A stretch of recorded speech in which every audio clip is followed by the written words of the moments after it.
Hi, Alexis.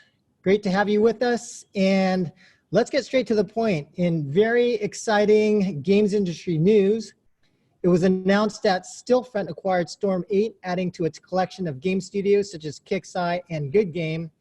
Now, a lot of folks aren't super familiar with Stillfront, so maybe we can start there. Can you talk to us about, first of all, who is Stillfront and what is the overall strategy behind rolling up the game studios that you have? I mean, very quickly, Stillfront released an alliance of what we call semi-autonomous studios. So right now we have 13 studios, including Storm 8, which are part of Stillfront. And the logic, what we're really doing is we basically see that there's a lot of advantages to being together and basically having a portfolio of different studios and different games that you pull together so that we can exchange information. But at the same time, we think that in creative industries, integrating companies in the corporate sense just doesn't work, because then you kill the creativity, you kill the entrepreneurial spirit, you kill the ability to be, quick on your feet and efficient and all that. So that's why we always try to basically keep the entrepreneurs, keep the founders within the studios, have them continue to lead the studios. We just become part of the family, and we basically all shareholders in the same public company, Stillfront, that basically trades in the Stockholm, in the Swedish stock exchange, Swedish Nasdaq. Got it. And so there's a lot of information sharing, but are there any kind of shared services amongst any of the studios, or do they pretty much operate, as you're kind of alluding to, pretty independently? Yeah, so basically we don't believe in a big corporate central structure. So there's no central marketing team with a chief marketing officer that is going to tell you, well, from now on, your marketing needs to happen centrally and we're going to run that, or anything like that, because we don't think that works. We think that the power needs to be in the studios, and the decision making needs to be as close to the product as possible, especially for the free-to-play games. So we don't have any of that. But what we do have is we're very aware that some studios are just really good at certain things that some other studios might not be as good as they are. And so what we do is we have what we call centers of excellence. And so, for example, we have Good Game Studios, which is really strong at doing user acquisition marketing. And so they've been providing services to some of the other studios. Like, for example, we have a studio called Babbel, to basically do the user acquisition for them, or they do it together with them. But it's never imposed, and Good Games is not forced to do the user acquisition for Babbel, and Babbel is not forced to use Good Games. It's basically an agreement between the two studios. Got it. And then if we could talk more about the specific game studios that currently comprise Stillfront, how did you guys go about finding and evaluating those studios? And then just kind of more generally speaking, what are you looking for in terms of the studios that you acquire? Yeah, so basically, Stillfront has a very kind of clear strategy in terms of the studios that he wants to see join the family. So first of all, we look for studios that have something that we call long life cycle free-to-play games. So basically, not games that people play for just a week or 2 weeks. So not hyper casual, but games that people will play for many, many years. That traditionally, at least at the beginning, was easier to find in the strategy jar. So kind of online free-to-play strategy MMOs, games that people, 4X games that build communities where people play for a very long time. And traditionally, that's what we mostly had in the first studios that joined Stillfront. So Bytro as a few 4X games. Dorado has a few 4X games. My own studio that I started, Republic Labs, then joined, also had 4X games. Of course, Good Game Studios, which we acquired at online and mobile strategy games. So that's kind of what we focused on in the beginning. And then as we became larger, we also basically were able to explain to our investors and to the market because there's an educational component about being a public company, that it's not only strategy games that have long life cycles. You can also find, people play for years and years, casual games, such as the Stormate games, which are, games that people play for a long time. So that's something that we're doing. So what we're doing now going forward is we're also doing a genre expansion so that we have a kind of more diversified portfolio, but always with the view of having basically these long life cycle games. And then the second strong element is we believe that if you're in the games business and if you've been doing free-to-play games for many years, you should be profitable. If you know what you're doing, you should be profitable. And the kind of studios that we like and love is actually the studios that found some success initially, maybe did very well, and then they did a few mistakes, like my studio. That's what happened in my studio. And then, we kind of crashed, maybe even, moved into unprofitable territory, realized our mistakes, maybe reset, hit the reset button, focus on our strength, and then now have much more stable studios, and also all of the humility that goes with having a major failure. I can assure you, it was very, very humbling in my personal case. And then your whole mindset changes. And then you're looking for comfort. You're looking for someone to hold you, right? Come to Stillfront, we'll hold you, and kumbaya, yeah. Right? Well, actually, not exactly, because by the time we tell you come to Stillfront, you're back on track, you're doing well, you're profitable again. But you have the humility to listen, and you have the humility to know that eventually you're probably going to screw it up again. So if you have other people, other like-minded people, other entrepreneurs that you can talk to that have been through the same adventures, the likelihood of you making the same mistakes is lower, and the chances of you correcting mistakes, because of course we still do lots of mistakes faster, is higher. And so what we've seen is, as a result, if you look at all the studios that join Stillfront, usually the organic growth of the studios accelerates after joining. And that's just because, we just have access to more information. If I go to, before I was part of Stillfront, if I go to, one of the events and I meet my friends, at Supercell, at King, and other studios, and I tell them about my latest game and my metrics and all that, of course they're going to share, they're my friends. But how much can I trust the KPIs and the data they're telling me? Whereas in this case, we're all part of the same family, and I can actually go into the KPIs and check it for myself. It's a bit different. So who's out there boiling the ocean for you? Like, who's looking at all these opportunities for acquisition? Is it, are you out there like talking to a bunch of people, or is it this woman, Marina Anderson? Yeah, so we've got Marina, who's our head of M&A, and she's got 20 years experience in doing M&A, and obviously we're in touch with all of the boutique investment banks that specialize in games. So we work with them as well. And I've been doing, I started Republic Labs back in 2007.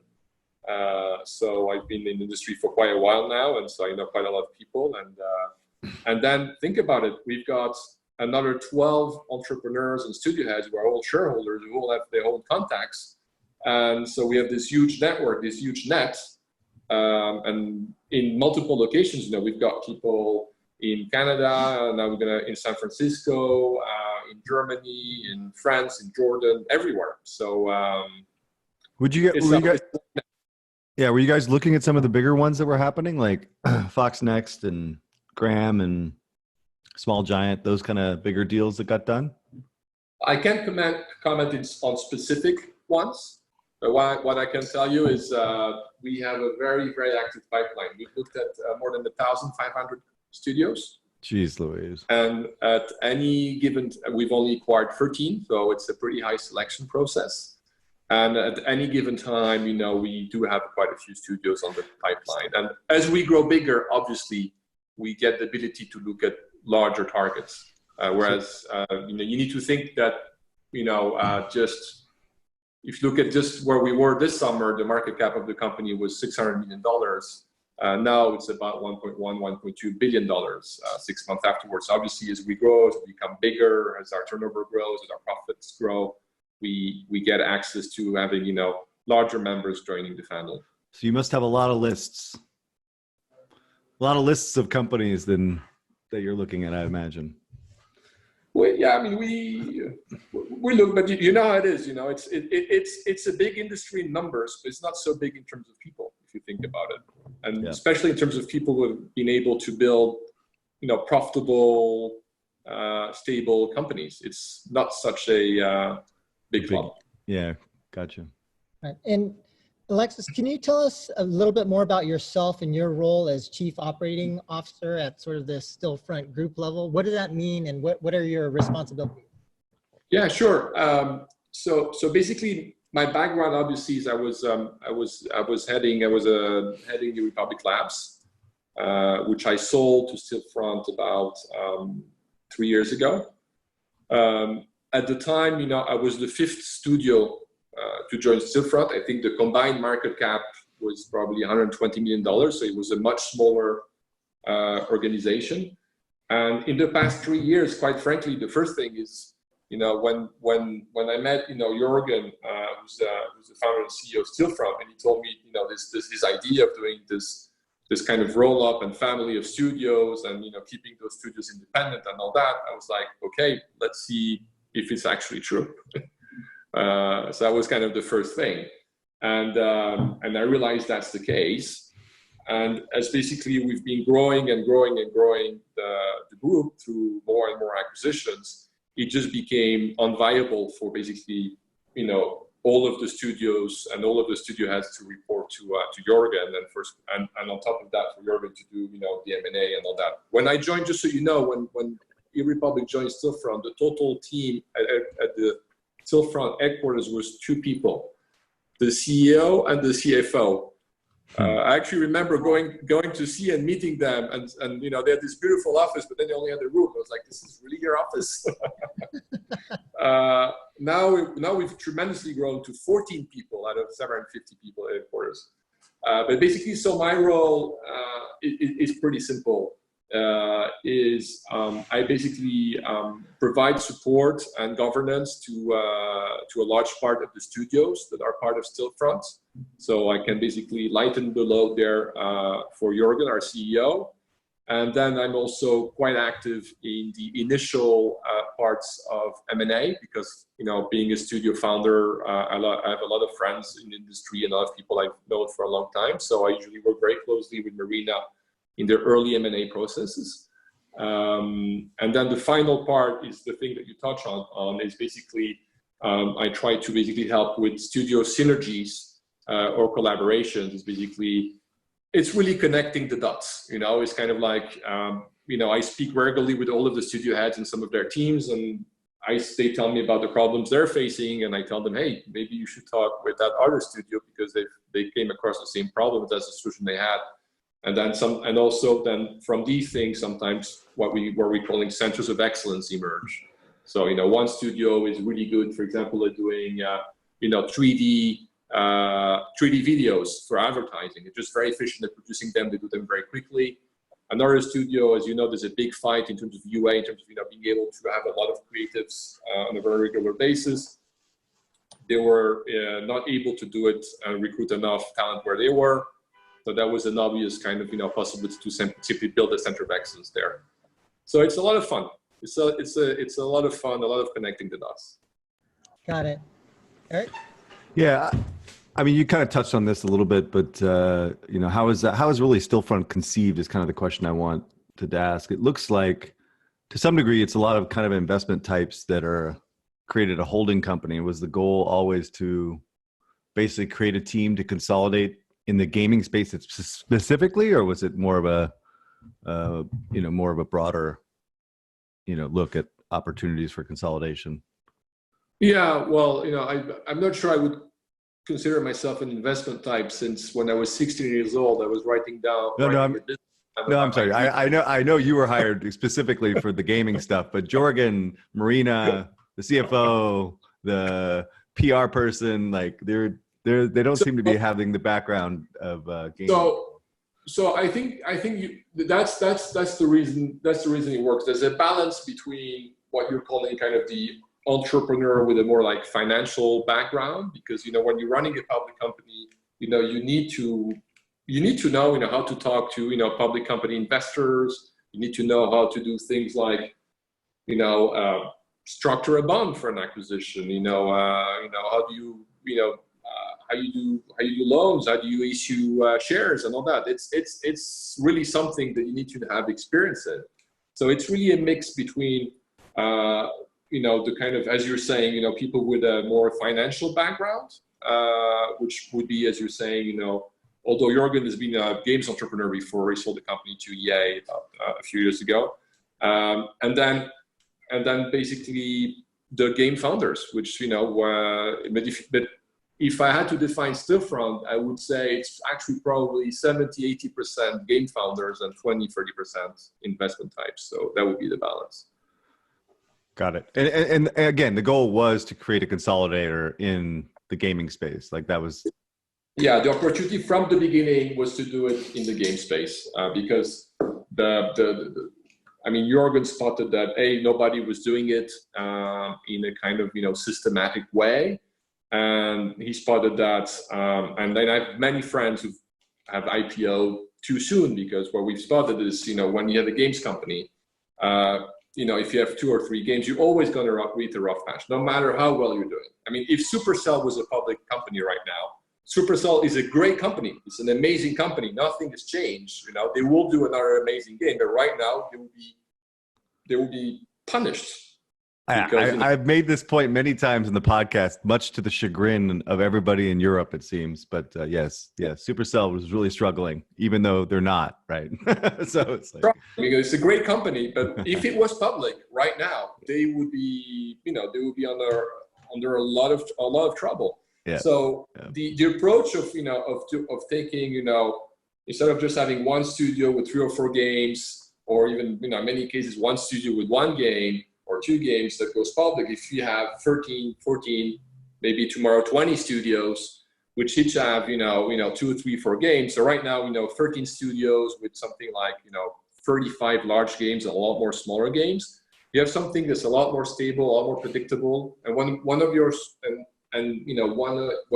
studios is in kind of like a in between 2 games modes, the likelihood of all 13 studios being at the same time in that situation is quite low. So you have a much more stable returns, and you have something that for the first time investors understand, because you guys know, games that have been having a super bad rap from investors, and I've got a VC investment background as well. VCs, don't understand games for most of them, and public investors haven't understood games. I mean, they're just gun shy of hit-driven businesses, right? Where there's too many peaks and valleys, there's no sustainability and consistency. Got it.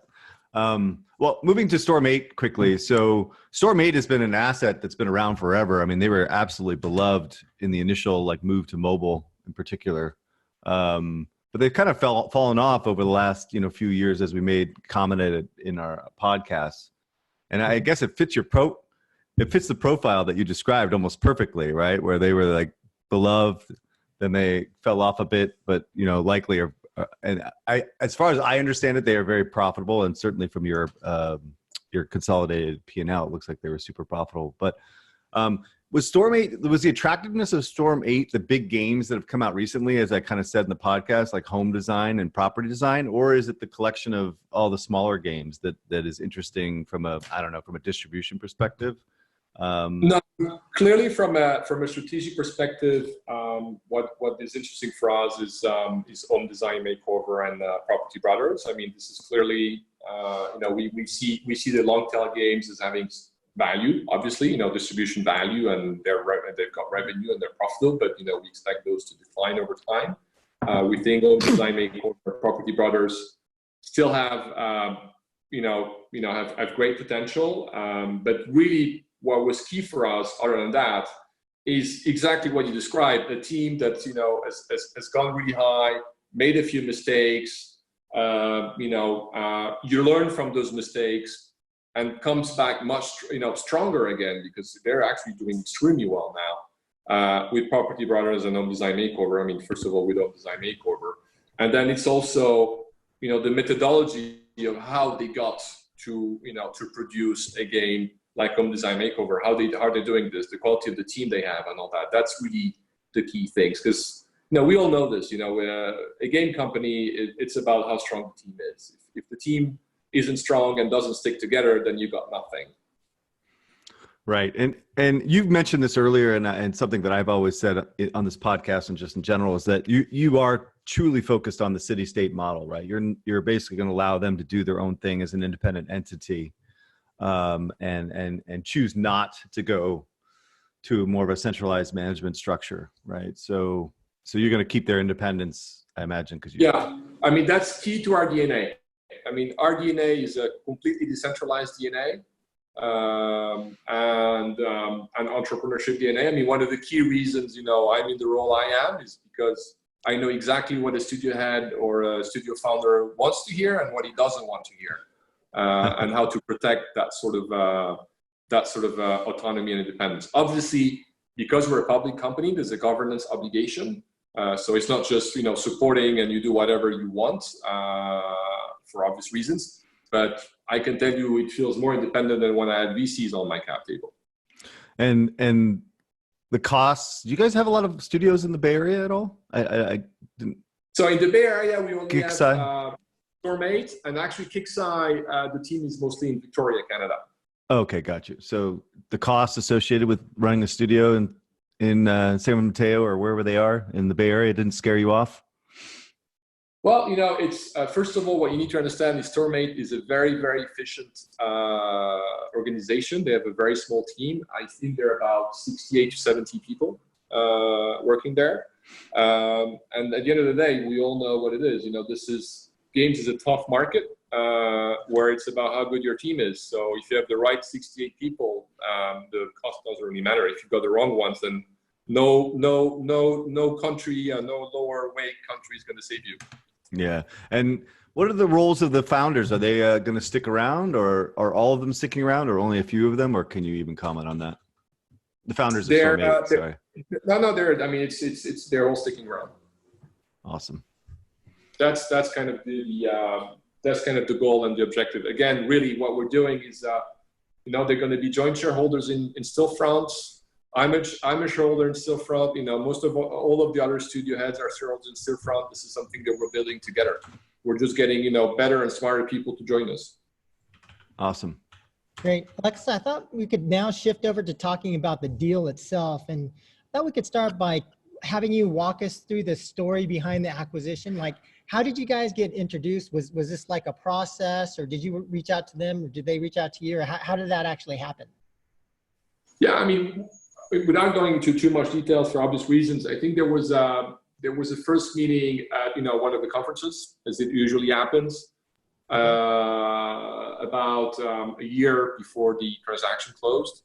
At the time, quite honestly, Storm8 was a little too big for us, so we stayed in touch, but we didn't really move. We made a slightly smaller acquisition instead, which was Kixeye, which we made in the summer of last year. And then basically that acquisition allowed us to scale again and allowed us to basically reconnect with the guys at Storm8. And then it's really fast because it's such a KPI driven industry, and we've got so much data and all that, and we've been doing this for a long time, that it was just I'd say 95% of the interactions are done over video conferences and email, and obviously then you do a site visit. They came to see us, we came to see them, but it was just really, really quick. And there was an investment banking advising them. Yes. Got it. And then for our audience who may not be aware of what the due diligence process looks like for you guys, and I'm sure it's a little bit different for every acquirer, but what did that look like in this case? Like, how long did it take? What were some of the key things that you guys wanted to sort of kick the tires on before kind of pulling the trigger? Yeah, I mean, to be honest, it's not very different in terms of time it takes and documentation and all that. It's not very different from raising funds from a VC. Any of them have already done it. So you need to have a data room where basically you keep all of your information and all that. Then we send you a list of questions, and then there's three. There's obviously a basic tech due diligence. There's a game and KPIs and team due diligence, which usually I'm quite involved in. And the boring part is the legal due diligence. My recommendation is you get a good lawyer and that you set a fixed fee, so you make sure they don't invent problems to try and get the Yeah, good luck with that. Yeah, fixed fee for a lawyer. Good luck. Usually, my strong recommendation of this one is you have to let the lawyers argue a little bit, and then when really you feel like they're pushing it a little bit too much, you say, "Hey, Alexis, can I just call you?" And then you call me, and we say, "Yeah, we'll just settle." Sidebar. Let's do a sidebar. But no, I mean, from the moment, the way it works is, usually is then, the first step is, once you kind of agreed more or less that we're going to move forward, you get a LOI, a letter of intent that is non-binding. Normally, when we send you an LOI, we ask for a period of exclusivity, because that's when we're going to get into, actually investing a lot of resources and money to start the due diligence. And from that LOI, within about 2 months, you should have a sales and purchase agreement. And then between the sales and purchase agreement and the actual close, because we're a public company, there's other things we need to get together. Now, it might take between a month and 2 months maximum. So the whole process, let's say, from the moment you've pretty much decided that we should do this together to actually, you being part of the family, is between 4 and 6 months. Okay, great. And it was kind of surprising to me, because in contrast to a lot of deals that we hear about in the industry, there seemed to be a surprising amount of transparency behind, the deal and the deal structure. And so could you actually walk us through how you thought about this? And so for our audience, it'd be great if you could just kind of walk us through the thinking in terms of how you guys came up with the structure around, cash versus equity, earn out, some of the structural design. But yeah, please walk us through that. That'd be fantastic to hear. Yeah, no, of course. I think, and just to start on the transparency side. So, we're a Swedish company. So one of the core values of Swedish companies, other than humility, and Sweden is almost, I think for American standards, is almost a communist country, or at least a socialist country. Everybody's equal, a lot of humility, and a lot of transparency, which, by the way, works very well when you're doing an alliance of autonomous studios. There's no superstar CEO or COO and all that. It's all a lot about dialogue and discussion. So being a public company in Sweden, we actually have to be transparent. So that's why you get so many details about what the deal is like. And then in terms of the thinking, and like if you put yourself into the studio head, I can take you through my own deal and how it worked.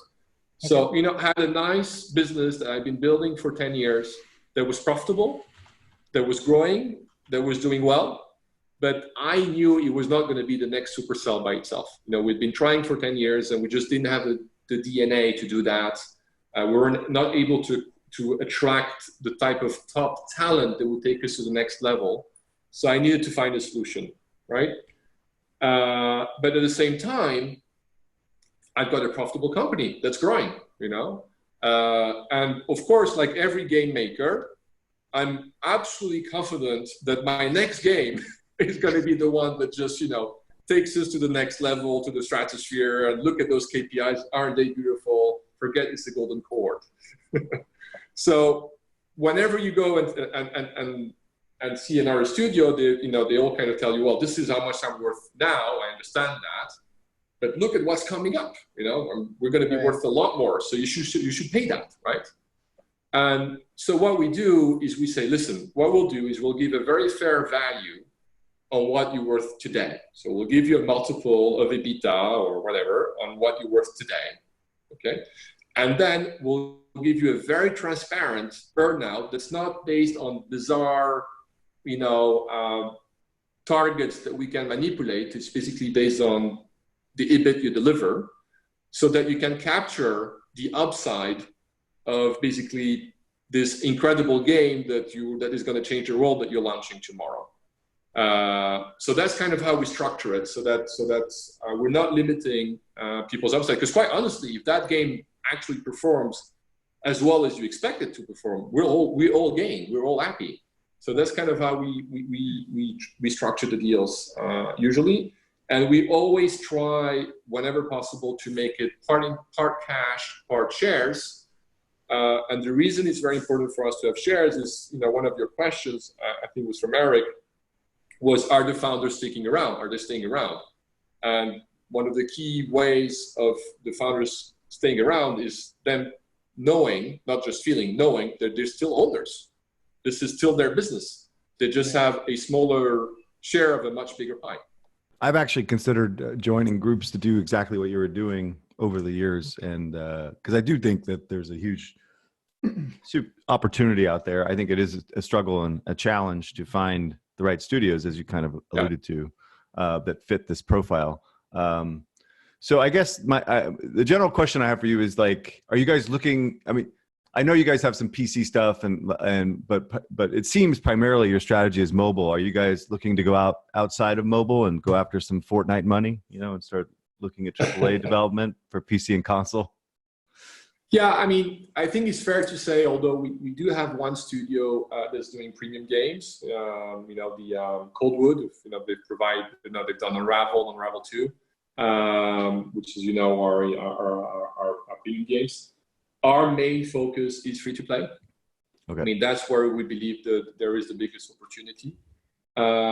We do focus primarily on mobile because we think that's the biggest market and there's the most growth. But we have a significant business that is browser, and we do have a growing business that's PC on Steam. And we do think that free to play going forward is becoming more and more platform agnostic. So we're open to all those opportunities. But let's say that I would say the real focus is free to play, long life cycle games. Got it. And you, as the master of all things on your studio front, and what are you most excited about from your SKU plan perspective? Like things that have been announced that are coming out in the next 12 months or something. Is there anything that you are excited about? Yeah, so we because we're a public company and we've decided not to give any guidance. So we say that we're excited about all the potential future releases and all the potential future acquisitions. Here I'm going to go into corporate. You're going to corporate speak. Let's skate around the question. I don't want to get upset with any of the studio heads. You love all your children equally. Is that what you're trying to say? Exactly. Come on. And then the numbers do the talking. All right. We'll move on. So anyway, so I think you pretty much answered this, and it actually was something that it seemed from what acquisitions you've done in the past is that you were focused on core, and you're kind of going a little bit more casual now. And obviously you're more about stable long-term revenue and dedicated user base. But again, like in terms of a mix between core and more mass market casual, is there, I don't know, some kind of like thought process around that?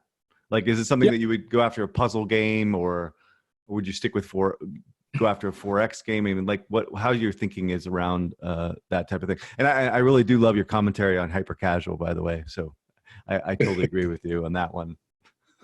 Yeah, I mean, basically what we do there is, although hyper casual, just to go back on that, they are doing interesting things in terms of UA. So it's interesting when those studios who are doing UA at such a crazy rate and way with their hyper casual games, when they start moving towards casual and slightly more long life cycle games, if they're able to do good enough casual games and implement their UA expertise to that, there might be some damage potentially. We'll see.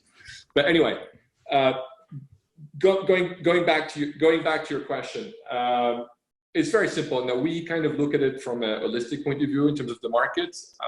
We look at how big is the market, for puzzle within casual. How big is the market for RPG? Is it growing? Is it not growing? Is there a strong player in there and all that? And really, our idea is, we were overweight in terms of strategy for X games in our portfolio. And this is something that we've started correcting with Stormate.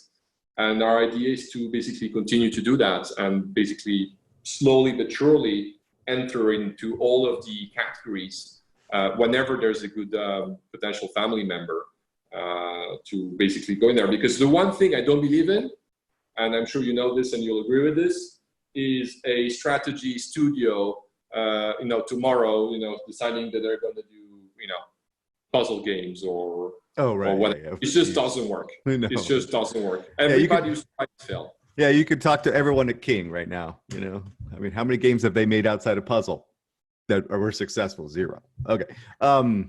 What is the end game for the group? Like, I know the investment banking types are more about build than sell, right? I mean, are you guys just trying to keep building and become the behemoth, or is it ultimately you're going to sell out to Tencent or some other Chinese company that wants to get into mobile in the West? Well, we're not trying to sell. We're public already. So it's kind of like we're a public company, so. Yeah, but that's double dipping. You go public and make all that cash, and then you get sold out and you make all that cash. That's like the ultimate goal. What we've seen, at least the goal for the next, I'd say for the next 5 years is we've actually announced, we've gone to the market and say that, we think we can triple this business over the next 5 years. I think that can be achieved through a mix of, nice, solid organic performance and the right acquisitions, the right family members joining us. And quite honestly, that's what we're focusing on and that's what we want to do. It's a lot of fun to do because, you get to work with great people, meet great people that, game companies, games that you love, and, they join the family. You get to know those games better. You get to know those teams better.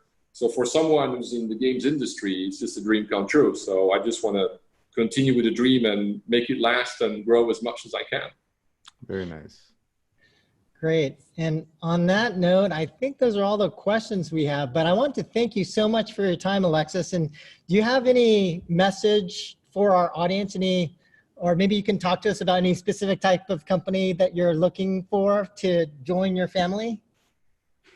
I mean, nothing specific other than, I think we're so fortunate. We're so lucky to be in this industry. It's an industry that, if you think about it, has become huge, but is, as I was saying before, is still quite small in terms of people who actually understand it and get it. And I just think it's an incredible industry to be participating in and working in, with some really, nice people in it. And I just love working in it. My only message is I know that it's hard right now for certain people to start studios from scratch. It's probably harder than before in certain respects. But yeah. But it's still doable. It's still doable. And if you're in that situation where, you actually have a strong studio that's profitable, doing well, but you feel like you're missing something and that you could go to the next level, come and talk to me. Sounds good. And if anyone does want to contact you, is there a good way to do that? Or can you mention any conference that you're going to be attending in the near term? Yeah, so I'll be coming to GDC. In San Francisco, and I'm very easy to reach. It's alexis@stillfront.com. So that's ALEXIS@stillfront.com. That's easy to remember. Awesome. Again, thank you very much. And Thanks it's so great to learn more about Stillfront. Yeah, a lot of us weren't so familiar with you, but now we know a lot more. So thank you very much. Thank you for the opportunity, guys. Thank you so much. Okay. Bye.